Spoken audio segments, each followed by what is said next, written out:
Días, hermanos, que el Señor nos bendiga. Es una bendición el poder estar aquí con ustedes. Muchas gracias por la invitación. Gracias por permitirme entrar en la comunión de su iglesia. Es realmente un gozo, ¿verdad? Conocemos ya a varios de ustedes en estos años de relación que hemos estado teniendo por diferentes momentos, ¿verdad? Y ha sido una bendición el ir conociendo a cada uno de ustedes y poder disfrutar de esa comunión que solamente el Señor nos regala, porque nos hace parte de un mismo cuerpo, nos coloca dentro de una misma familia. Y qué bendición el poder ver sus rostros, ver a cada uno de ustedes y poder disfrutar de ese tiempo. Queremos, bueno, saludos de parte de mi familia. Habíamos planeado venir todos juntos, como la vez pasada, pero a última hora unos parientes nos avisaron que llegarían, así que, bueno, allá están en casa con varios familiares, entonces había que atenderlos, ¿verdad? Y ha sido una bendición porque eran una familia que ya varios años de no tenerles con nosotros, entonces fue bueno, ¿verdad? El que pudieran llegar allá, ¿verdad? Así que en la próxima quizás ellos puedan venir y compartir un tiempo con ustedes. Pero muchas gracias por la invitación. Me alegra realmente verles y ver que están invirtiendo parte de estos días, ¿verdad? Que hay libre en cuanto a las ocupaciones que nos consumen en el día a día, ¿verdad? Y poder apartar este tiempo para meditar en la palabra del Señor, pues es realmente maravilloso y provechoso. Esta mañana o durante este día, ¿verdad? Porque van a ser varias intervenciones que vamos a estar compartiendo, hablando acerca del Evangelio mismo, hablando del centro de lo que el Señor nos ha llamado. Nos ha llamado a través de tu Evangelio, nos llama a que vivamos su Evangelio, nos llama a que proclamemos su Evangelio, nos llama a que nuestras vidas giren alrededor del Evangelio, porque el Evangelio es Cristo. Y como Pablo dijo, para mí el vivir es Cristo.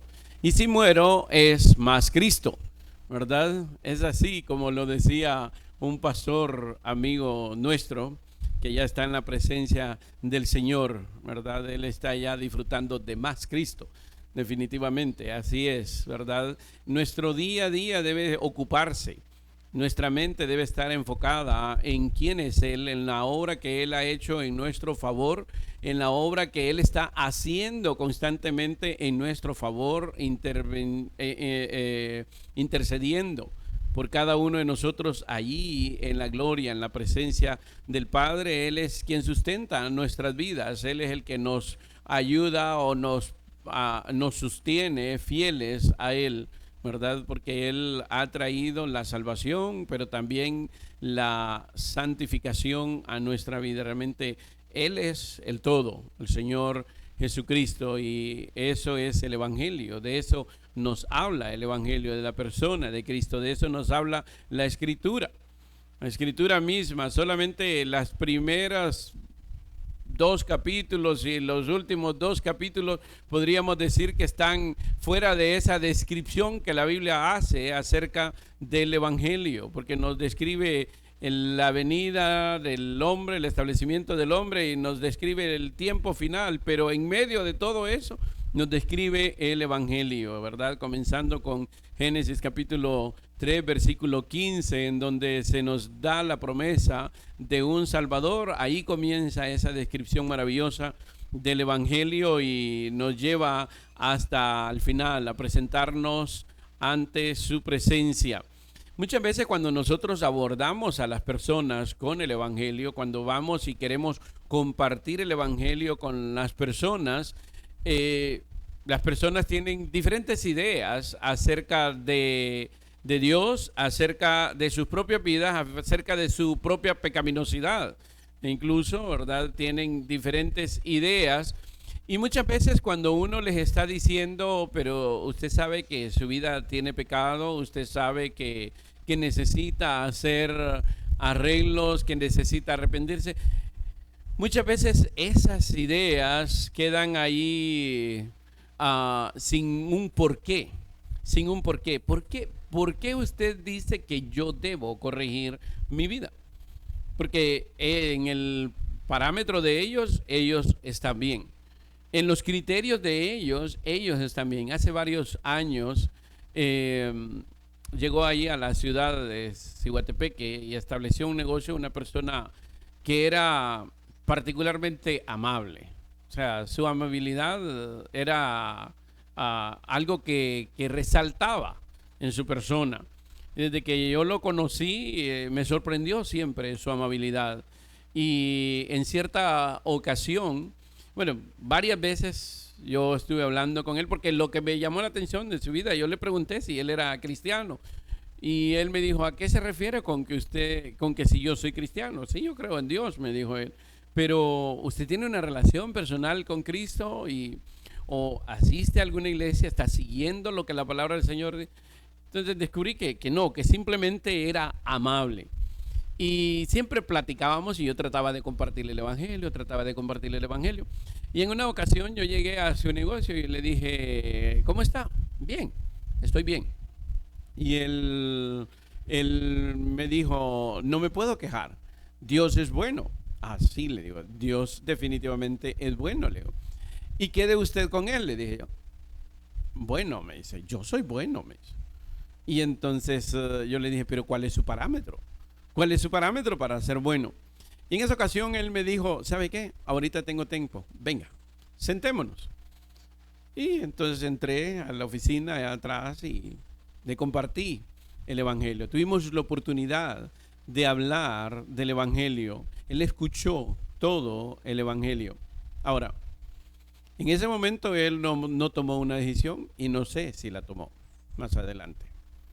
Pero una semana más tarde él murió en un accidente. Una semana exactamente después de que tuvimos ese tiempo, yo lo había conocido por varios años y en varios años yo había tratado de compartirle. En esa ocasión él me llamó, en esa ocasión que se dio ahí, tuve la oportunidad de explicarle el evangelio. No sé si él tomó una decisión, no sé si él realmente fue a la presencia del Señor o no. Pero eso nos habla de la urgencia del evangelio, pero lo que quiero resaltar es el hecho de las concepciones que muchas veces las personas tienen acerca de quién es Dios. Y en realidad el evangelio no tiene que ver con si yo soy bueno o no soy bueno. El evangelio tiene que ver con que si soy justo o no soy justo. Si soy justo, lo suficientemente justo para estar en la presencia de Dios. Si soy lo suficientemente justo para estar en la presencia del Señor. Y esa es una pregunta que debemos hacerle a las personas. Porque si les decimos, usted sabe que Dios le ama y quiere que usted tenga una vida abundante en Él, ¿quiere usted recibirla? Inmediatamente ellos van a decir sí. Pero el problema, en realidad, que necesitamos tratar es la justicia. Es la justicia. Es la justicia que se demanda sobre cada uno de nosotros.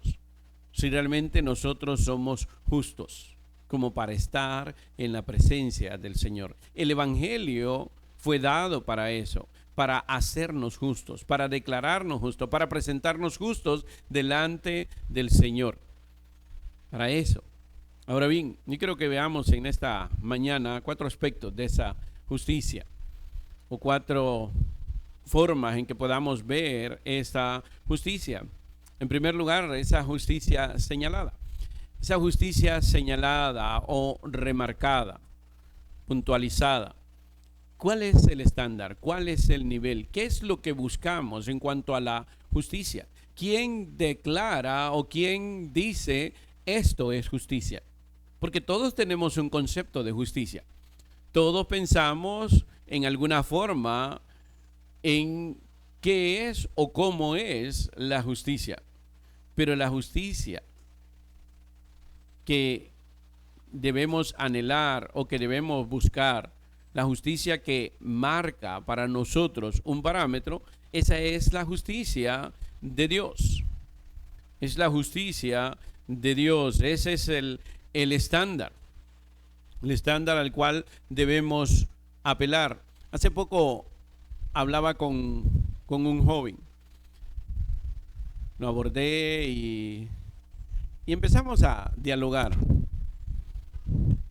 Era la primera vez que platicaba con él. Yo sabía de quién es él, sé quién es su padre, lo conozco a su padre, pero era la primera vez que yo platicaba con él.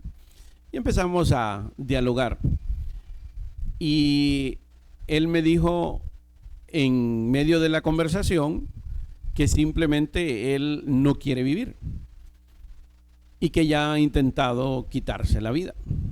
Y yo realmente me sorprendí cuando él me dijo eso. Y él me dijo, es que tengo demasiados problemas. Y yo le dije, ¿y dónde está usted anclando su esperanza? Ese es el punto, me dice. Es que no tengo ninguna esperanza, me dice. Pero que de Dios, le dije yo. Ese es el otro punto, me dice. Que yo no creo en Dios, me dice. Yo no creo en Dios, me dice. Y yo le dije, pero usted sabe que aunque usted no crea en Dios, eso no quita la realidad de que Dios existe. El hecho de que usted quiera negar a Dios, eso no quita la realidad de que Dios aún está en su trono gobernando y que un día usted va a estar en la presencia de Él como juez. Y que de eso va a depender el que usted esté o vaya. En ese momento el Señor le va a decir si va a poder entrar en la presencia de Él o va a ir al infierno. Porque no se trata de qué es lo que yo quiera creer, sino el hecho de que Él existe. Dios existe. El libro de Romanos nos describe ampliamente el Evangelio. El libro de Romanos nos presenta el Evangelio de una forma tan clara, tan maravillosa. Y en esos primeros 4 capítulos de Romanos nos dice que estamos delante de un Dios santo, de un Dios justo, de un Dios perfecto, que su gloria es santidad, su persona es santidad. Él, nuestro buen Dios, ante el cual vivimos, ante el cual nos movemos, no importando realmente qué es lo que nosotros pensamos acerca de Él. Él simplemente existe, Él simplemente gobierna, Él está por encima de nuestros criterios. Por supuesto, lo ideal es que nuestros criterios, nuestros pensamientos, nuestras concepciones sean alineadas con la persona de Él, con su carácter, con sus declaraciones. Eso es lo ideal, que nosotros alineemos. Y de eso se trata nuestro caminar en fe, de eso se trata nuestro caminar en obediencia, de alinear nuestra vida a los parámetros que Él ha establecido. Pero independientemente de eso, Él simplemente gobierna. Él simplemente existe. Él creó este mundo. Él creó nuestras vidas. Él nos estableció aquí. Él establece el universo. Él ha creado todo cuanto existe. Y la gloria de Él se puede ver, se puede contemplar en la creación misma. Mire el Salmo 19, versículo 1, dice: los cielos cuentan la gloria de Dios y el firmamento anuncia la obra de sus manos. Un día emite palabra a otro día y una noche a otra noche declara sabiduría. No hay lenguaje ni palabra ni es oída su voz. Por toda la tierra salió su voz y hasta el extremo del mundo sus palabras. En ellos puso tabernáculo para el sol y como esposo que sale de su tálamo se alegra cual gigante para correr el camino. De un extremo del cielo es su salida y su curso hasta el término de ellos. Y nada hay que se esconda de su calor. Ese es nuestro Dios. La creación misma habla. No hay lenguaje, ni es oída su voz, pero simplemente contemplamos la creación. Y después de contemplar la creación, no podemos tener ni la más mínima duda de un ser superior, de un ser creador, de un ser que ha establecido el límite para cada cosa, el límite, el rumbo de cada astro en el cielo, en el firmamento. El límite del mar está establecido por su poder, por su gracia, por su bondad. El límite de nuestros días está establecido por su decreto. Así que Él simplemente está ahí, gobierna. Él es nuestro buen Dios y hacedor. Todo cuanto existe nos revela su majestad. Mire Romanos capítulo 1 versículo 20. Las cosas invisibles de Él, su eterno poder y deidad se hacen claramente visibles desde la creación del mundo. Desde la creación del mundo, todo cuanto está ahí nos habla de su maravilloso poder, de su maravilloso amor. La creación misma, el mar, la tierra, la luna, el sol, los insectos, y vamos ahí y vamos a encontrar un mundo entre esa grama. Y el Señor está pendiente de cada uno de esos aspectos. El Señor está pendiente de la ruta de los astros en el cielo. El Señor está pendiente que nosotros necesitamos un respiro más. Una inhalación y una exhalación más. Cada minuto, cada segundo de nuestra vida está siendo sustentada por su gracia, por su poder. Ese es el Dios que gobierna, independientemente de lo que nosotros querramos creer o en la manera en que nosotros querramos ver a Dios. Él simplemente gobierna. Y a Él le plació crear este universo, y a Él le plació crear al hombre a su imagen y semejanza. Génesis 1, 26 y 27 dice: entonces dijo Dios, hagamos al hombre a nuestra imagen conforme a nuestra semejanza, y señoree en los peces del mar y en las aves de los cielos y en las bestias en toda la tierra y en todo animal que se arrastra sobre la tierra. Y creó Dios al hombre a su imagen, a imagen de Dios lo creó, varón y hembra lo creó.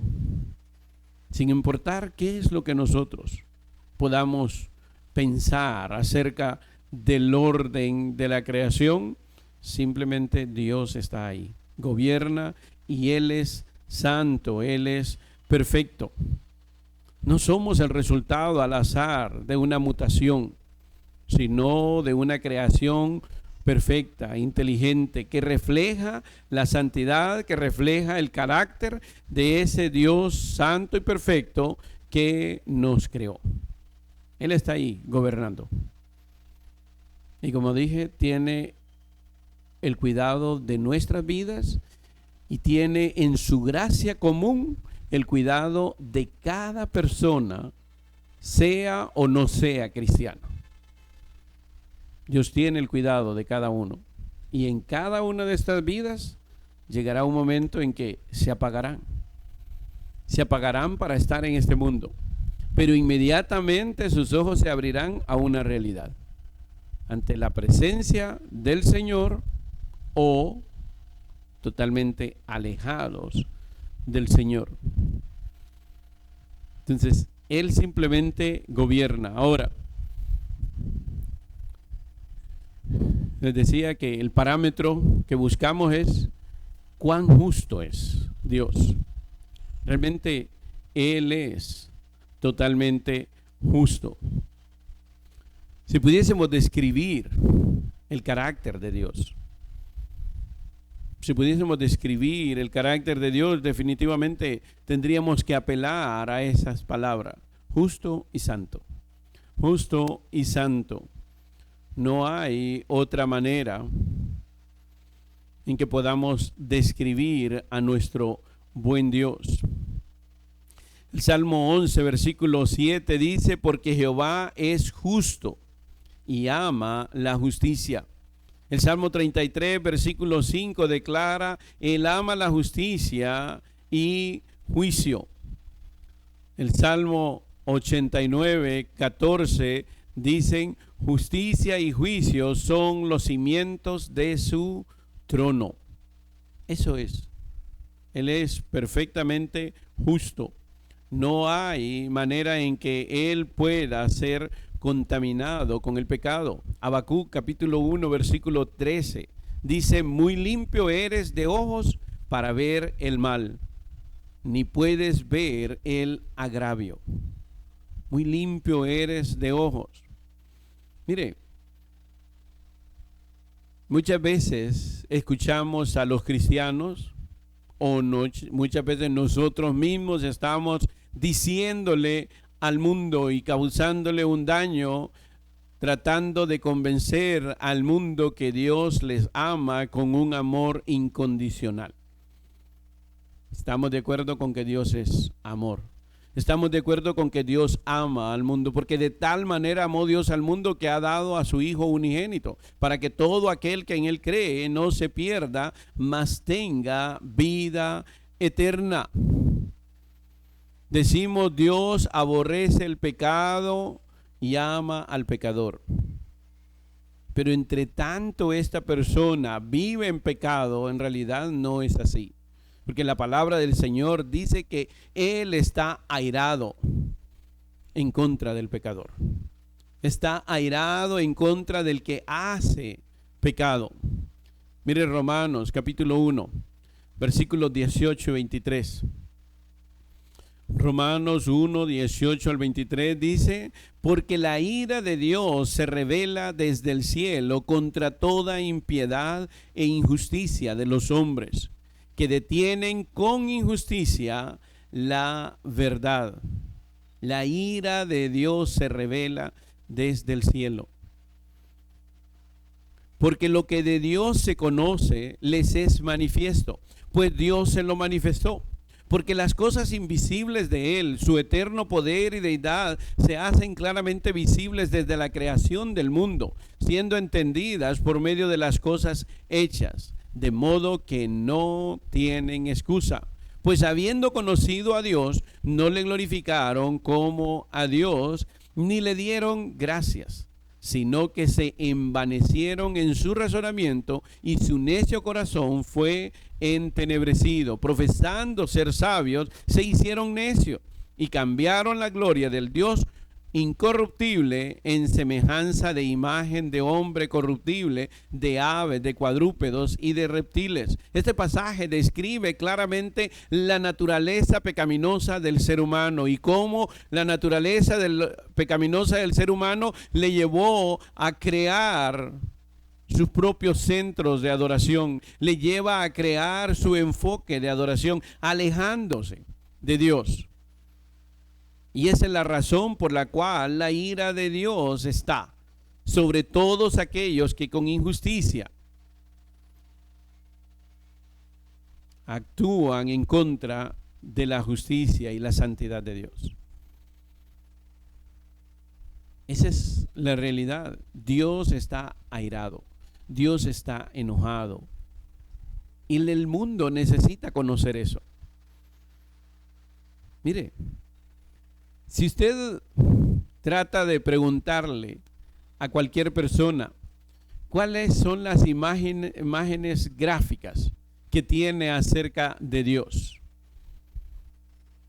y como muchas veces somos más visuales que cualquier otra cosa, ¿qué son las imágenes que vienen a la mente de cualquier ser humano pensando acerca de Dios? O lo ven en un pesebre o lo ven en una cruz. Pero en ningún momento están pensando en Él como un Dios que se sienta en su trono para gobernar y para declarar juicio sobre las personas, sobre las naciones.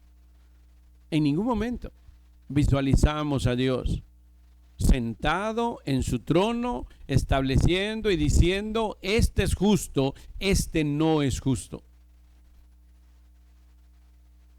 Y pensamos en el pesebre y celebramos el pesebre y nos gozamos y nos damos regalos unos a otros y nos vestimos bien y hacemos cuanta cosa. O pensamos en la cruz, bendita cruz. Ambas escenas son maravillosas. El regalo de Dios para la humanidad, la muerte de Cristo en la cruz para propiciar salvación en nuestro favor, excelente. Pero todo eso tiene una razón. El hecho de que Dios haya enviado a su Hijo, el hecho de que su Hijo haya muerto en la cruz, tiene una razón, y es el hecho de que Él demanda justicia, de que Él es santo y perfecto y por su santidad está airado en contra del pecado. Su santidad le hace estar molesto con todo aquel que comete pecado. Y esa es la imagen que debemos tener de Dios. Esa es la imagen mental que debemos colocar en la mente de cualquier persona. Porque todo el mundo quiere vivir en este mundo de la forma en que quiere hacerlo, sin considerar que cada día caminamos, vivimos, respiramos delante de un Dios justo, de un Dios perfecto. Se nos olvida a nosotros también como cristianos que vivimos delante de un Dios santo, perfecto, justo. Y esa es la verdad inicial con la cual debemos acercarnos a cualquier persona. Si le preguntamos a cualquier persona, ¿qué conoce usted acerca de Dios? ¿Qué sabe usted acerca de Dios?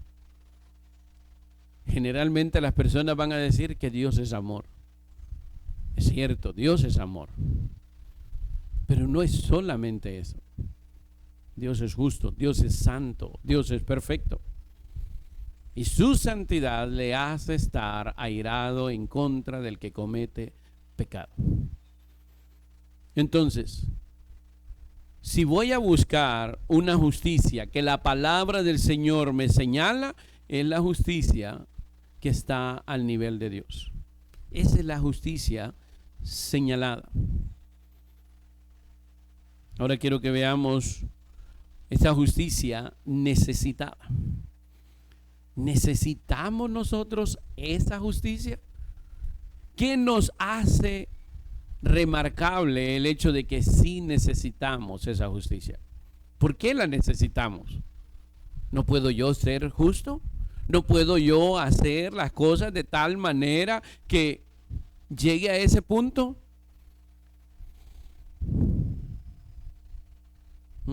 Para muchas personas, sí.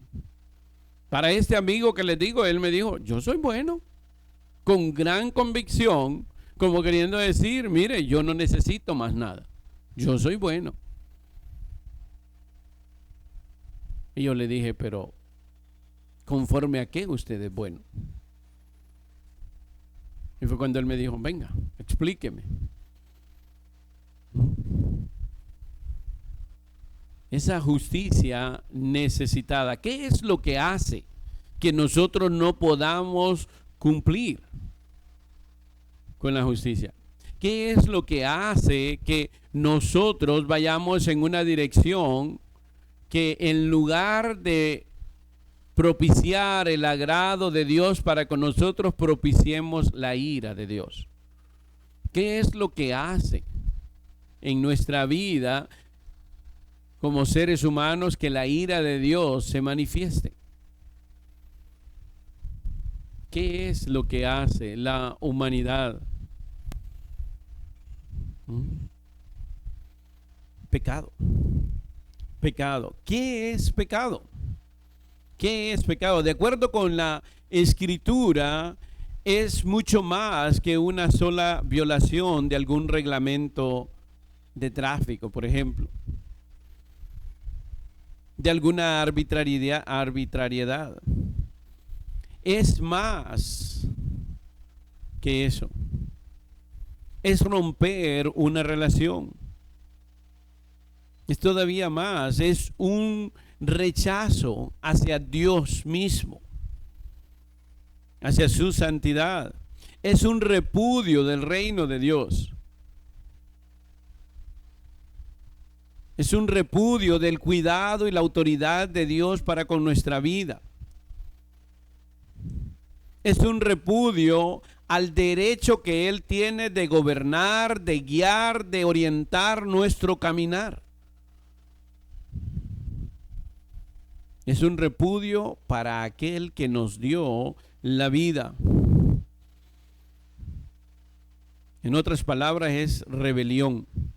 Es rebelión de las criaturas en contra de su Creador. Eso es pecado. Cuando Adán y Eva comieron del fruto, no solo estaban violando el mandamiento que Dios les dio, no comeréis del árbol del conocimiento del bien y del mal. Ellos estaban haciendo algo más triste, mucho más serio. Estaban rechazando la autoridad de Dios. Ellos estaban diciendo, ¿sabes qué? Tú nos has creado, tú nos has puesto en este jardín, tú nos has dicho que nos vas a cuidar, pero tú estás poniendo las reglas y nosotros queremos ir en esta dirección. Eso fue lo que ellos hicieron. Adán y Eva querían ser como la serpiente les dijo que serían. La serpiente les mintió y les dijo, serán iguales a Dios. Así que ambos se aferraron a lo que pensaban que era una oportunidad de deshacerse de ¿quién? De ser vicepresidentes, de ser vicerrectores de la tierra y convertirse en mucho más. Eso fue lo que realmente ellos pensaron. En lugar de estar aquí gobernando bajo la tutela de Dios, porque Él los colocó ahí, van a gobernar, van a sojuzgar la tierra, van a administrar la tierra. Pero ellos querían la corona del rey.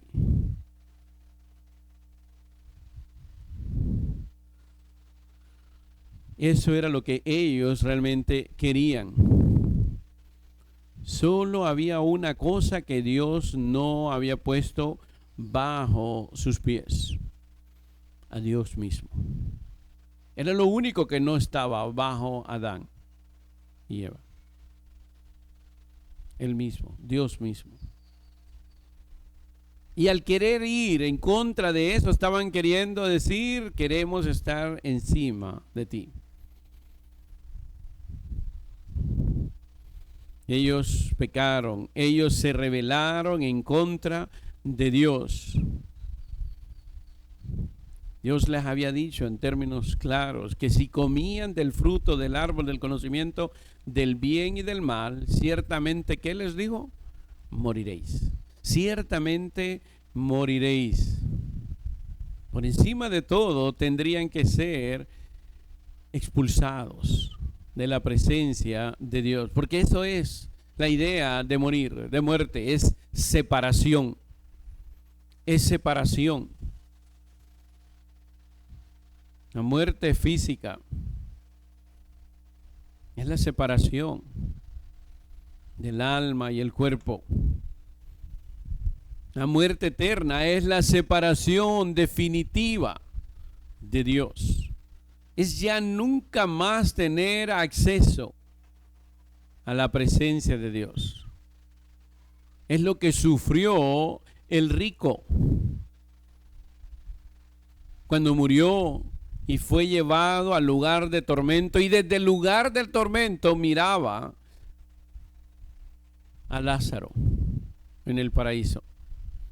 Y eso quizás lo atormentaba, definitivamente, no quizás, definitivamente lo atormentaba aún más. Y deseaba que Lázaro fuera para colocar un poco de agua en sus labios. Y deseaba que Lázaro viniera a avisarle a sus parientes. Pero Dios le dijo, allá tienen a la ley y a los profetas. ¿Qué es lo que estaba queriendo decir? Allá tienen la palabra del Señor. Allá está lo que necesitan saber para entender cuál es el camino, cuál es el rumbo que deben tomar. Eso fue lo que hizo. Esa muerte es separación total. Pero todo eso es consecuencia del pecado. Esa rebelión en contra de Dios. La idea de pecado es errar al blanco. Errar al blanco. Pero no es errar al blanco como decir, mira, casi le pegué. Por un poquito se me desvió. No se trata de que si yo cometo un pecado, ay, por poquito y me salí del camino del Señor. No. Aquí en la idea de errar al blanco aquí es que el punto está allá y yo apunto para allá. Dios está allá y yo camino para acá. Es no querer ir en la dirección del Señor. Es querer ir en la dirección que mi corazón remarca. Esa es la idea de errar al blanco y esa es la idea de pecar. Es totalmente contrario a Dios. Es deliberadamente violentar el mandato de Dios. Es romper la relación con Él. Es rechazar su señorío legítimo. Eso es pecar. Y eso es lo que cada ser humano hace por naturaleza. Cada ser humano por naturaleza está errando al blanco. Nacemos pensando y yendo en una dirección contraria a la de Dios. La Biblia describe al ser humano en esa condición como hijos de ira. Hijos de ira. Efesios capítulo 2, versículos 2 y 3. Hijos de ira. Expulsados de la presencia del Señor. Eso fue lo que experimentó Adán y Eva cuando pecaron. Fueron expulsados del jardín del Edén. Con su pecado lograron eso. Pero no solamente lograron eso, sino que lograron que la tierra se volviera árida. Ya no iban a estar los frutos ahí para solamente ir a recogerlos. Ese sería el trabajo. ¿Puede imaginarse esa escena? Usted yendo por el mercado simplemente recogiendo los frutos. Pero ¿qué pasa? Usted puede ir por el mercado y recoger los frutos, pero tiene que pagar y para poder tener ese dinero que pagar tiene que sudar. Consecuencia del pecado, consecuencia de la maldad. Dios castigó al ser humano por esa pecaminosidad, el rechazo de su santidad, el rechazo de su gloria, de su señorío. Romanos 3:23 dice, por cuanto todos pecaron. Todos nacemos en esa condición de pecado. Y necesita el mundo que nosotros como cristianos le hagamos saber, no solamente que Dios es santo, que Dios gobierna, que Dios es justo, pero también necesitan que nosotros les hagamos saber que tienen pecado. Porque es interesante. Es interesante lo que el mundo piensa muchas veces acerca del pecado.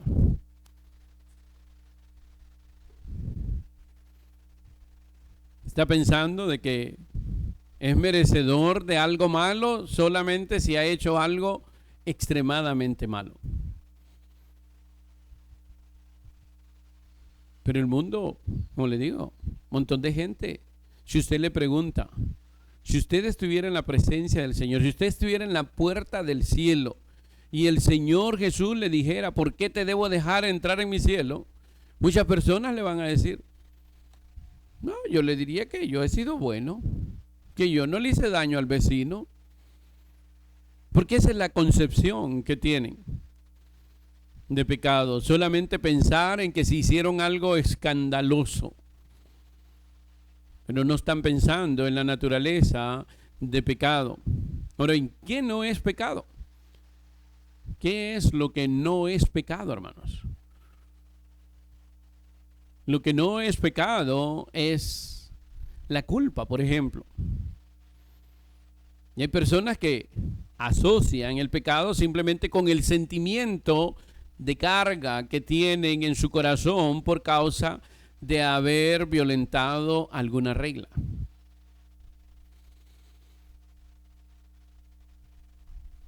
Otra cosa que no es pecado es solamente la idea de haber simplemente roto una relación de tú a tú. Muchas personas están pensando que simplemente quebrantaron una ley, que simplemente rompieron en alguna manera esa relación con Dios. Pero esa imagen no comunica el hecho de que Dios está por encima de todo, que Él tiene el derecho sobre nuestras vidas, que Él nos ha creado, que Él es justo y que nuestras vidas están en total oposición a Él. Que estamos rompiendo una relación de Señor, de Dios y su criatura.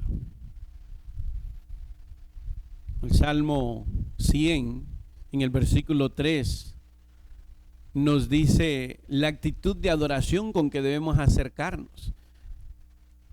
Y al pensar en la actitud correcta, nos lleva a pensar en quién es Él y quiénes somos nosotros. Y nos dice que vengamos a Él reconociendo que Él es Dios y nosotros somos ovejas de su prado.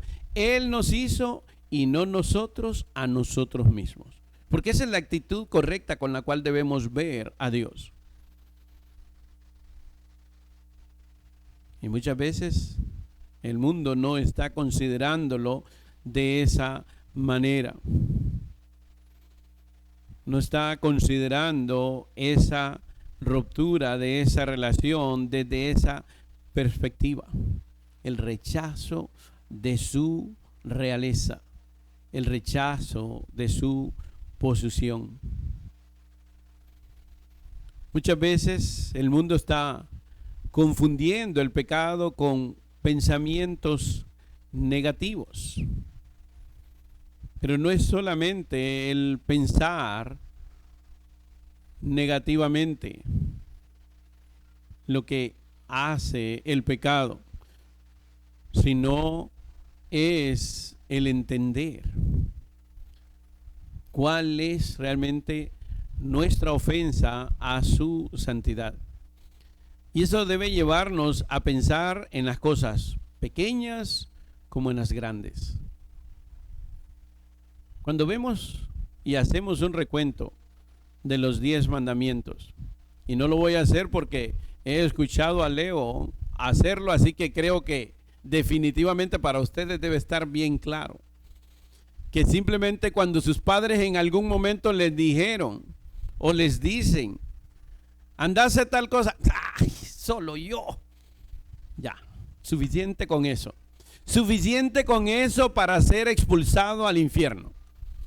Porque eso hace quebrantar el mandamiento de honra a tu padre y a tu madre. Y eso es como si yo los invito a ustedes, vengan hermanos, a mi casa. Y tengo ahí 10 huevos.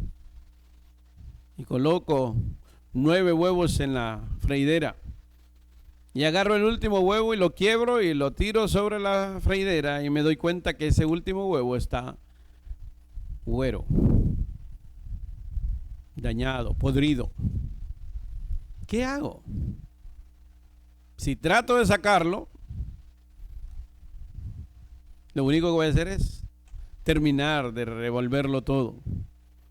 simplemente aquella cacerola de huevos se echó a perder. Uno solo. Santiago 2:10 nos dice claramente que si cumplimos toda la ley, pero fallamos en un solo punto, nos hacemos culpables de toda la ley. Somos transgresores de toda la ley. Un solo mandamiento roto. ¿Cuántas veces no se quedó con el vuelto? Eso es robar. Eso es robar. Ya eso es suficiente. ¿O cuántas veces le ha dicho tonto al otro? Ya eso es matar. No queremos verlo así. El mundo trata de disfrazarlo. Una mentirilla blanca, decirle que no estoy, es el cobrador.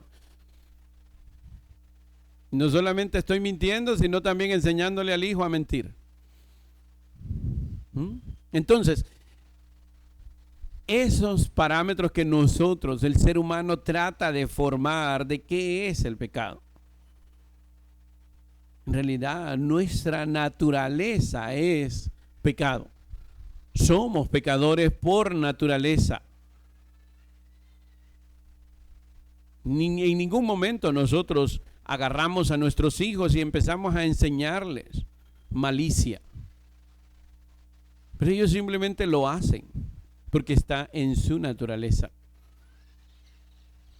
Mentimos porque somos mentirosos. No es que somos mentirosos porque mentimos, no. Mentimos porque la naturaleza de mentira está en nosotros. Entonces, somos culpables.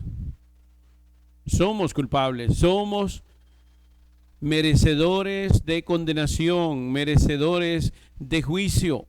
Hay pecado en nuestra vida. Bueno, trataré de arreglarlo todo. Trataré de hacer las cosas de mejor forma.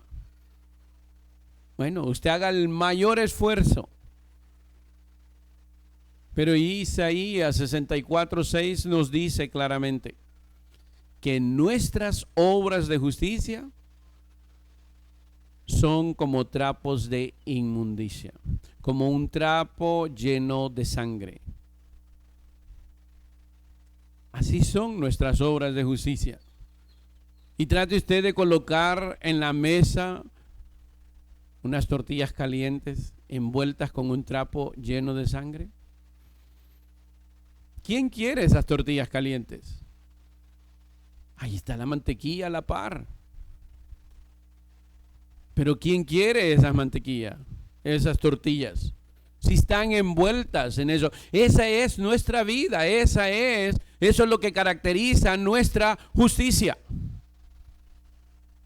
Porque amamos y aborrecemos, servimos y dejamos de servir. Y eso nos coloca en esa posición de pecado y somos por naturaleza hijos de ira. Efesios 2:3.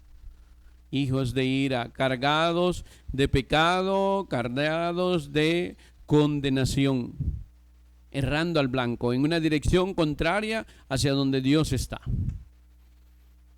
Esa es la naturaleza de cada ser humano. Y esa la gente necesita escucharlo. Eso no queremos decirlo, porque eso ofende. Eso ofende. Las personas se ofenden. Pero nadie va al médico para que le diga, usted no tiene nada. Vamos al médico porque sabemos que hay algo ahí. Y el médico nos dice, ¿sabe qué?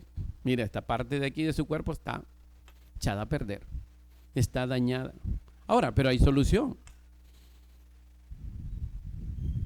Hay solución para eso. Lo mismo pasa con nuestra vida delante de Dios. Él está ahí, supremo, justo, santo, perfecto. Y nosotros estamos aquí contaminados con pecado. Porque mientras nosotros no enseñemos eso a las personas, ellos jamás van a querer encontrar la solución para volver a Dios. Es necesario entonces que las personas reconozcan esa justicia señalada por el carácter de Dios, estandarizada por Dios, que necesitan saber esa justicia que ellos necesitan, esa justicia necesitada en sus vidas, porque su vida está cargada de pecado, porque su vida está contaminada por el pecado. Necesitamos entonces decirle a las personas que necesitan buscar de Él. Mire ahí, Romanos capítulo 3, versículo 10 en adelante. Dice, como está escrito, no hay justo ni aun uno. No hay quien entienda, no hay quien busque a Dios. Todos se desviaron, a una se hicieron inútiles. No hay quien haga lo bueno, no hay ni siquiera uno. Sepulcro abierto es su garganta, con su lengua engañan. Veneno de áspides hay debajo de sus labios. Su boca está llena de maldición y de amargura. Sus pies se apresuran para derramar sangre. Quebranto de ventura hay en sus caminos. No conocieron, camino de paz. No hay temor de Dios delante de sus ojos. Pero sabemos que todo lo que la ley dice, lo dice a los que están bajo la ley, para que toda boca se cierre y todo mundo quede bajo el juicio de Dios. Eso es lo que hace la ley. La ley revela que somos inútiles. La ley revela que todos estamos bajo el juicio de Dios. La ley nos remarca. Podemos decir, no, pero estoy cumpliendo esto, pero estamos fallando en esto. Y tal vez para algunos no es problema cumplir con esto, pero para otros sí. Entonces, cada uno de nosotros, aquí dice, todos, dice, no hay uno tan solo justo. Entonces, todos estamos bajo condenación.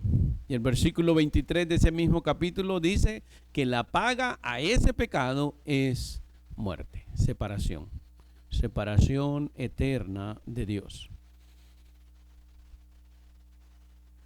Eso el mundo necesita escucharlo. Más que escuchar que Dios es amor, necesitan escuchar que necesitan a ese Dios que tiene amor por ellos. Necesitan saber su necesidad. Porque mientras no se lo hagamos saber, el mundo, la falsa religión o las falsas iglesias van a estar diciéndole, ¿sabes qué? Eres un príncipe, eres una princesa.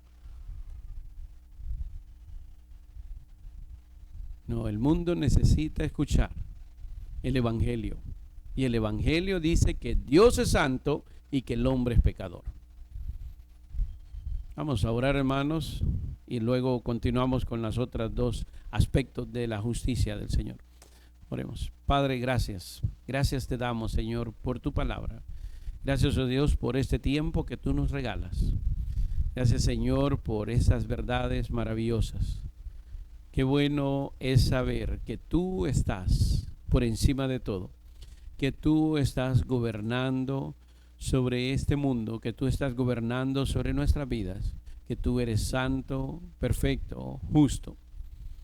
Padre, gracias por hacernos ver a través de tu palabra cuán sucio es nuestro corazón, cuán grande es la necesidad nuestra de tu justicia, de tu amor, de tu gracia sobre nuestras vidas.